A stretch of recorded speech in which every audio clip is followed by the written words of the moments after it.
कांग्रेस की कुंडली में काफ़ी वीकनेस दिखाई दे रही है क्योंकि राहुल गांधी का जब जब जुपिटर 10th हाउस में प्रोमिनेंट होगा उन दिशाओं में राहुल गांधी उन राज्यों में चुनाव जरूर जीतेंगे। अगर हम हिमंता जी की कुंडली में चले जाएं, उनका चार्ट है मेरे पास और बड़ा एक डेडलीस्ट कॉम्बिनेशन है, मिथुन लगन का चार्ट है। अच्छा। आर्मी का इन्वॉल्वमेंट तो उसमें कोई छोटा सा युद्ध दिखाई दे रहा है बॉर्डर में। आगे बहुत ही पॉपुलर नेता बन के उभर के आएंगे वो। अच्छा। बांग्लादेश कभी भी नहीं चाहेगा कि बीजेपी की सरकार असम में फिर से बन जाए। इनफैक्ट यूएस का इंटरवेंशन भी रहेगा कि असम में बीजेपी की गवर्नमेंट ना बने। ट्रम्प की इन्वॉल्वमेंट वो भी भारत के एक राज्य को लेकर कि भारत के एक राज्य असम को लेकर ट्रम्प कूद पड़े हैं कि वहां पर कांग्रेस जीत जाए। अच्छा। कि अगर ममता बनर्जी अगर सत्ता में वापस आएंगी तो क्या वो सत्ता को अगले 5 वर्ष चला भी पाएंगी फिर से, क्योंकि भारत अभी जुपिटर का जब सब पीरियड आएगा फरवरी 2027 के बाद तो किसी एक बड़े देश के साथ युद्ध संधि भी करेगा।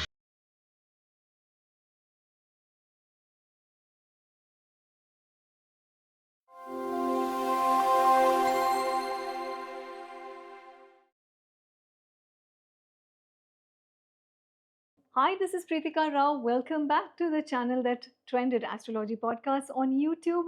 Today I have with me astrologer Prashant Kapoor once again, and the topic for today is Assam elections. काफी hot topic है Assam elections, and of course the ruling person there is creating a धमाका and काफी उन्होंने changes किए हैं आसाम में, political changes किए हैं, and he's also trying to build up the infrastructure of Assam. Exactly. And make Assam, like very self-sufficient and like a super state in. In fact, the person Himanta ji पहले तो कांग्रेस में थे and then he joined BJP ji and last time he became chief minister. Ji So now the question is, people are worried that what's going to happen because the next elections are very nearby now, hmm. and we see the astrological combination, Absolutely. and तो people are worried whether he is going to repeat his term again or whether Congress is going to right take the charge. Right BJP So, और कांग्रेस वही चल रहा है आसाम में इस वक्त, तो एस्ट्रोलॉजिकली आप बताइए। देखिए, अगर हम कांग्रेस की कुंडली का अगर विश्लेषण करते हैं, the planetary combinations hmm in the 10th house hmm इस समय वीक चल रहे हैं बिकॉज अगर हम दिशा सूचक भी लेके चलें कि ईस्ट नॉर्थ ईस्ट दोनों का भी कंबाइंड, ओके तो कांग्रेस की कुंडली में काफ़ी वीकनेस दिखाई दे रही है। ये ओके दिखाई दे रहा है कि इस बार उनके लिए काफ़ी टफ रहेगा, ओके जैसे कि लास्ट टाइम परेशानियां रही थी। ओके और वो भी सोचिए, उन्होंने अपनी सत्ता खोई है और अपना एक ऐसा पर्सन खोया है जो बाद में बीजेपी का चीफ मिनिस्टर बन गया। And really this person Himanta Sharma Biswa ji, he did a lot of work for Assam. Hmm and साथ में अभी जो कॉम्बिनेशन बन रहे हैं, बिकॉज राहुल गांधी का भी चार्ट देखना बहुत जरूरी है। ओके बिकॉज राहुल गांधी की कुंडली में Jupiter is very very prominent, okay and Assam की कुंडली में जुपिटर का जो प्रभाव है, हम्म अगर अगर हम असम की कुंडली में जिस राशि में जुपिटर है उसको हम प्लेस कर देते हैं राहुल गांधी के जुपिटर को, अच्छा तो अगर हम पुराना कॉम्बिनेशन देखें, जैसे मैंने कर्नाटक के बारे में भी कहा था कि कर्नाटक में कांग्रेस इस बार सत्ता ले जाएगी। ये 3 साल पुरानी बात है। उस अच्छा समय जब ऑल द मीडिया पीपल, जितने भी मीडिया हाउसेज हैं, दे वर सेइंग कि बीजेपी जीतेगी। आई आई हम्म मेंशन कि कांग्रेस जीतेगी। अब रितिका, जब ऐसी प्रोडिक्शन सच होती हैं हम ज्योतिषियों की, तो लोग कहते हैं कि नहीं यार, ये तो शायद कांग्रेस का बंदा होगा। बिल्कुल ऐसे बहुत होता है। ठीक है, बट ज्योतिषियों की कोई पार्टी नहीं होती है, we just go with our analysis. Exactly तो तब तो देखिए, मैंने कहा था कि कांग्रेस सत्ता ले जाएगी और ले भी गई थी, हम्म क्योंकि राहुल गांधी का जब जब जुपिटर 10th हाउस में प्रोमिनेंट होगा उन उन दिशाओं में राहुल गांधी उन राज्यों में चुनाव जरूर जीतेंगे। ओके लेकिन अगर हम आसाम की बात करें अभी 2026 की, तो राहुल गांधी के थोड़े से सितारे वहां पर अभी कमजोर दिखाई दे रहे हैं। ओके अगर हम हिमंता जी की कुंडली में चले जाएं, उनका चार्ट है मेरे पास और बड़ा एक डेडलीस्ट कॉम्बिनेशन है, मिथुन लगन का चार्ट है। अच्छा और fifth Lord hmm and ninth Lord का कनेक्शन 10th हाउस में राहु के साथ, एंड जुपिटर की 4th हाउस से दृष्टि बनी हुई है। अच्छा एंड जुपिटर का अष्टम घर के ऊपर प्रभाव, एंड 4th हाउस जनता, मतलब ऐसे नेताओं के लिए इमोशंस, पागलपन कि भाई हमें ये नेता फिर से चाहिए, ऐसे कॉम्बिनेशन बने हुए हैं। अच्छा। एंड दशा अंतरदशा भी शनि और बुध का कॉम्बिनेशन बना हुआ है। Okay. And 10th house prominent इस समय। ओके। एंड राहु का एक्सपेंशन, नॉट इल्यूजन, हम्म। चीजों को बड़ा करना, वो ओहो। भी जब गुरु का प्रभाव और गुरु के नक्षत्र से कनेक्ट कर जाते हैं तो लोग अपने विवेक का प्रयोग करते हैं कि किस पार्टी को, किस मंत्री को या किस नेता को आगे लेकर आना है। ओके। तो अगर 2026 की अगर हम बात करें तो जब इलेक्शंस का समय होगा, मार्च अप्रैल मई के बीच में, उस समय जो प्रतंत्र चल रहे होंगे वो भी चंद्रमा का खत्म होकर मंगल का शुरू होगा। और मंगल अष्टम घर में 4th हाउस से गुरु की दृष्टि, ब्लेसिंग्स, कि आप जब इलेक्शंस लड़ने जाएंगे, जनता से वोट मांगेंगे, तो चंद्रमा प्रभाव में होगा आपका। 2nd हाउस में जनता के प्रिय होंगे आप। अब बात आ रही है कि आप जीतेंगे भी, क्योंकि देखिए कई बार तो ये लगता है कि वोटिंग हो चुकी है और ऐसे भी कई बार नतीजे आते हैं कि वोट बहुत अच्छा मिला, पार्टी वालों को खुद ही लगता है कि हाँ हमारी वोटिंग बहुत अच्छी हुई है, हमारी फेवर में हुई है। लेकिन जब रिजल्ट आते हैं नतीजे, तब आपने देखा होगा कि ऐसी पार्टियां कई बार हार भी जाती हैं। ऐसे बहुत बहुत सारे केसेस हुए हैं। राइट। अब मंगल तय करेगा कि क्या आपको सफलता मिलेगी, आप जीतेंगे भी या कुछ, या कांग्रेस बाजी मार जाएगी, या कुछ राहुल गांधी कांग्रेस के किसी नए चेहरे को ले आएंगे। अब यहाँ पे वो क्वेश्चन बना हुआ है। मंगल उस समय मकर राशि में जो कॉम्बिनेशन बन रहे हैं, और मंगल का 10th हाउस को कनेक्ट करना, hidden gains and commander 8th house में, मतलब पूरी कमांड के साथ एक clear message to the public, जनता। और ये कॉम्बिनेशन दिखाई दे रहा है इसमें कि हिमंता बिस्वा शर्मा जी फिर से असम के चीफ मिनिस्टर बनते हुए नजर आ रहे हैं, और वो भी बहुत ही बेहतरीन तरीके से, पहले से ज्यादा मार्जिन के साथ। ओके। यस, और ये भी दिखाई दे रहा है कि आने वाला जो समय है, क्योंकि ये भी प्रोडिक्शन इसी के साथ कनेक्ट हो रही है कि मंगल, भारत का अष्टम घर में मंगल का कनेक्शन, मंगल का फिर मीन राशि में चले जाना, उसके बाद 10th हाउस को कनेक्ट करना। तो ये जो सारे कॉम्बिनेशन हैं ये भी बता रहे हैं कि आगे बांग्लादेश में भी कहीं ना कहीं चिकन नेक का एक्सपेंशन, उसको 30 से 35 किलोमीटर बड़ा किया जाएगा। एंड हिमंता विश्वा शर्मा जी इसके ऊपर कोई ना कोई बड़ा एक्शन लेंगे, बिकॉज स्टेट है, अकेले कुछ नहीं कर पाएंगे, लेकिन सेंटर को साथ में रखकर वो आर्मी का इन्वॉल्वमेंट, तो उसमें कोई छोटा सा युद्ध दिखाई दे रहा है बॉर्डर में, अच्छा। जिसमें कि युद्ध मतलब वन साइडेड, एक तरफा, कि ओके। भारत स्ट्राइक करेगा और जो भारत को करना होगा एक्सपेंशन, चिकन नेक को बड़ा करना होगा, करेगा। और अपने लिए जो एक फियर बना हुआ है वहाँ पर, जैसे बांग्लादेश के किसी छात्र नेता ने कहा था कि हम 7 सिस्टर्स को बांग्लादेश में मिला लेंगे। आई डोंट नो कैसी कैसी बातें करते हैं। मतलब भारत की पावर को, मतलब क्या कैसे अंडर एस्टिमेट करते हैं। ये नहीं सोचते कि भाई आप लोगों को हमने ये जो बांग्लादेश है गिफ्ट में दिया है हाथों में दिसंबर 1971 में, और आपको हाथों में सजा के दिया था पाकिस्तान से तोड़ के। अगर हम आपको हाथों में सजा के दे सकते हैं बांग्लादेश, तो बांग्लादेश के 3 4 6 10 टुकड़े भी तो करवा सकते हैं। जो क्षेत्र हमारा फेवरेट होगा हम उसे मर्ज भी तो कर सकते हैं। लेकिन ठीक है, भारत की पॉलिसी अलग रही है, लेकिन हमेशा थोड़ी नहीं चलेंगी ये पॉलिसीज। तो इस क्षेत्र को बड़ा किया जाएगा। आसाम का आगे एक्सपेंशन दिखाई दे रहा है। ओके। नॉर्थ ईस्ट में कुछ और राज्यों में भी बांग्लादेश के कुछ भागों को मिलाया जाएगा, और बाद में चीज़ें सेटल हो जाएंगी।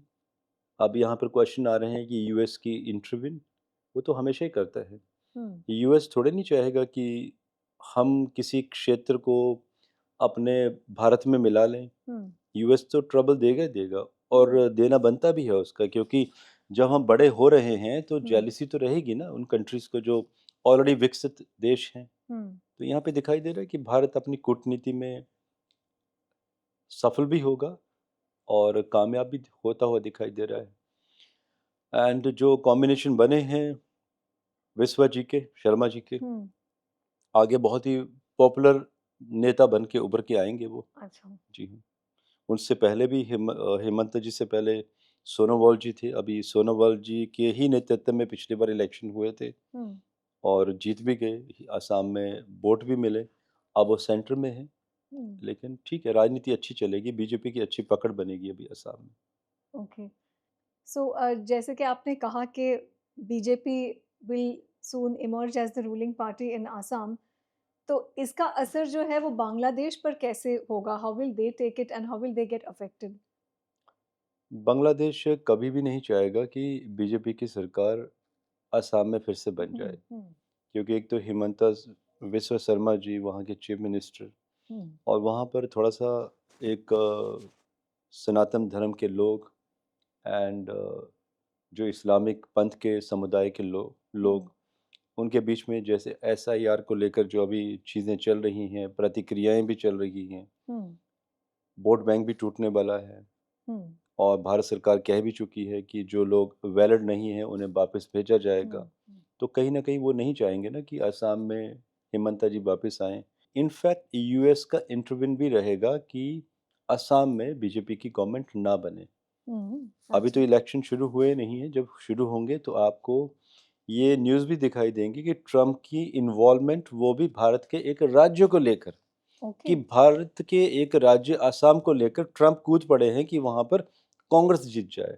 अब सोचिए कि अच्छा, उनको इतनी क्या ज़रूरत आन पड़ेगी कि आप असम के पीछे पड़ गए हैं। अच्छा, वो भी भारत के पीछे नहीं कि भारत के सेंटर के चुनाव में क्या होना है। हम्म, तो परेशानियाँ तो रहेंगी असम में, हम्म, लेकिन जो योग बन रहे हैं, क्योंकि as I mention east and north east, ये हम्म, जो दिशा है, हम्म, इसमें भारत की जो कुंडली है बीजेपी की पार्टी की, हम्म, जो 6 अप्रैल का इनका बर्थ आता है, जो अभी नया ईयर आएगा, हम्म, उसमें सफलता मिलती हुई नज़र आ रही है पार्टी को। अच्छा, और हाँ, बांग्लादेश में बड़ी परेशानियाँ शुरू होंगी। हम्म, वहाँ की एक आर्मी भी है, वहाँ की बुद्धिस्ट आर्मी बांग्लादेश में। हम्म, और उस बुद्धिस्ट आर्मी एंड जो बांग्लादेश की आर्मी के बीच में हम्म, एक बड़ा युद्ध होना तय है, और ये ओके, होगा। ओके, एंड इसमें कोई बड़ी बात नहीं होगी बोलने वाली, भारत खुल के सपोर्ट करेगा उसको। अच्छा, एंड बांग्लादेश के आगे जो योग बने हैं बांग्लादेश की कुंडली में भी, प्रीतिका, ये मैंने ऑलमोस्ट 1.5 वर्ष पहले प्रेडिक्शन दी थी, जब उनकी जो प्रधानमंत्री हैं शेख हसीना, उन्हें देश से निकाल दिया गया था कुछ ही घंटों में। तब हम्म, उस समय मैंने ये प्रेडिक्शन भी दी थी कि हम्म, बांग्लादेश के 3 टुकड़े होना तय हैं। हम्म, आज जो कि हमारे संरक्षण में है दिल्ली में, हम्म, और वापस जाती हुई नज़र आ भी रही हैं, वो फिर से सत्ता पे काबिज़ होंगी। ओके, ऐसी उनकी कुंडली में योग है कि 2026 अगस्त के बाद ओके, बांग्लादेश में बैठेंगी। आई नो अब लोगों के ये क्वेश्चन आएँगे कि कौन से वाला बांग्लादेश? अच्छा, जिसे हम मिलाएँगे या जिसे हम तोड़ेंगे? हम्म, वो तो अभी हम पाकिस्तान के भी 4-5 टुकड़े करने वाले हैं। तो कौन हम्म, से वाला पाकिस्तान? तो जो जियोपॉलिटिकल चीज़ें समझते हैं, उन्हें मालूम है कि पाकिस्तान अगर बचेगा छोटा-सा पीस, हम्म, तो वो कौन से वाला पाकिस्तान होगा। अच्छा, सिंध अलग होगा, पंजाब अलग होगा प्रांत, पीओके अलग होगा, हम्म, और हमारा जो बलूचिस्तान है, वहाँ के जो लोगों ने हम्म, ऑलरेडी डिक्लेरेशन कर दिया है कि वो स्वतंत्र देश बन चुके जी, हैं। जी, जी, तो भारत अभी पाकिस्तान के 5 भाग ऑलमोस्ट एंड 3 भाग बांग्लादेश के अलग करवाएगा। लेकिन इस बार कूटनीति का पूर्ण प्रयोग किया जाएगा। आपने आपने देखा होगा, जैसे भूटान को आज हम संरक्षण देते हैं, भूटान में हमारी ही आर्मी काम करती है। हम्म, भूटान में जो रोड इंफ्रास्ट्रक्चर है, हम्म, उसमें भारत की इन्वॉल्वमेंट है, भारतीय आर्मी की। हम्म, और आज भूटान के बारे में आपने कभी सुना कि कोई भूटान ने कुछ अपशब्द कहे हों भारत के बारे में? नहीं, उन्हें मालूम है कि आज भारत है तो भूटान सुरक्षित है। बिल्कुल, आज अगर भारत के साथ वो संबंध बिगाड़ेंगे, हम्म, चाइना अंदर आकर बैठ जाएगा हम्म, भूटान के, और हम्म, भूटान को कह देगा कि ये हमारा एक राज्य नहीं है, हम्म, छोटा-सा क्षेत्र बना लेगा, डिस्ट्रिक्ट भी बने नहीं बनेगा, जी, इतना छोटा-सा है भूटान। जी, तो जी, इस बार भारत की यही स्ट्रैटेजी रहेगी हम्म, कि भूटान की तरह जितने भी ये क्षेत्र बनेंगे, छोटे-छोटे प्रोविंस, हम्म, इनको हम आने वाले टाइम में संरक्षण देते रहेंगे, आर्मी हमारी ही वहाँ पर चलेगी। ओके, लेकिन भारत राज नहीं करेगा उनके ऊपर। ओके, भारत अपने एक तरीके के वहाँ के एक प्राइम मिनिस्टर बना देगा, हम्म, जो हमारे देश के एमपीज़ के बराबर होंगे। जी, आप सोचिए ना कि भूटान के जो आज किंग हैं, हम्म, हमारे जो देश में, बिकॉज हमारे अबव 500 हमारे सांसद हैं, तो जितना बड़ा एक क्षेत्रफल होता है एक एमपी का, उतना बड़ा तो भूटान है। मान लीजिए उससे 2-3 बना बड़ा होगा। जी और जो जनसंख्या है वहाँ की, जी जी यही होने वाला है अभी, और ये होके रहेगा। एज ए मेंशन पुराने एपिसोड में भी, कि मंगल की महादशा भारत की, अब भारत अब जिद पे आएगा। जो भारत को करना होगा वो करके रहेगा। ओके जो लोग ये सोचते हैं कि भारत की नीति नहीं है युद्ध करने की, कब तक नहीं है, कभी तो करेंगे हम। क्योंकि भारत अभी जुपिटर का जब सब पीरियड आएगा फरवरी 2027 के बाद, तो किसी एक बड़े देश के साथ युद्ध संधि भी करेगा। और ये हम एक अगले एपिसोड में भी कवर करेंगे। उस पे मैं काम कर रहा हूँ अच्छा कि वो संधि कब होगी, ओके और बहुत बड़ी युद्ध संधि होगी जो पूरे विश्व को हिला के रख देगी कि अब भारत से कैसे लड़ा जाए। ये कौन सा साल तकरीबन है 2027 में योग दिखाई दे रहे हैं। अच्छा 27 में ही ओके जी। आपने मतलब आप ममता बनर्जी के बारे में मतलब बात नहीं करते इसकी कोई रीजन है नहीं, मतलब नहीं, उनकी ऐसा कोई नहीं, भी बात तो नहीं करता हूँ, बात करता हूँ उनके बारे में। जी और ऑलरेडी मैं कुछ काफ़ी एपिसोड छोड़ दे चुका हूँ ओके सॉरी वेस्ट बंगाल के बारे में। ओके समस्या ये है कि वेस्ट बंगाल में अभी इलेक्शन आने हैं। 3 तो डेट ऑफ बर्थ हैं ममता बनर्जी की। अब कौन सी वाली पकड़ी जाए, that is also the concern. Okay अभी इलेक्शन नज़दीक हैं वेस्ट बंगाल के, तो हमारी भी वो कोशिश चल रही है कि किस कुंडली के ऊपर फिर से विश्लेषण किए जाएँ, ताकि जो हमारी प्रेडिक्शंस हैं वो एक्यूरेट रहें। अच्छा कि अगर ममता बनर्जी अगर सत्ता में वापस आएँगी, ओके तो क्या वो सत्ता को अगले 5 वर्ष चला भी पाएँगी फिर से? अच्छा अगर वो नहीं आएँगी, तो कौन सत्ता सँभालेगा? या इंडी गठबंधन के बीच में कुछ नया नेता निकल कर आएगा? You have some amazing predictions that you have shared with us. Thank you so much. इस पॉडकास्ट में आने के लिए, अपना समय देने के लिए. And yes, I Trended Astrology podcast on YouTube, as you know, and this channel is also into spiritual podcasts. So if you are an astro and spiritual podcast enthusiast, you can subscribe to my channel. You can follow me on Instagram. I'm Pritika_Pre on Instagram. Yes, lots of love.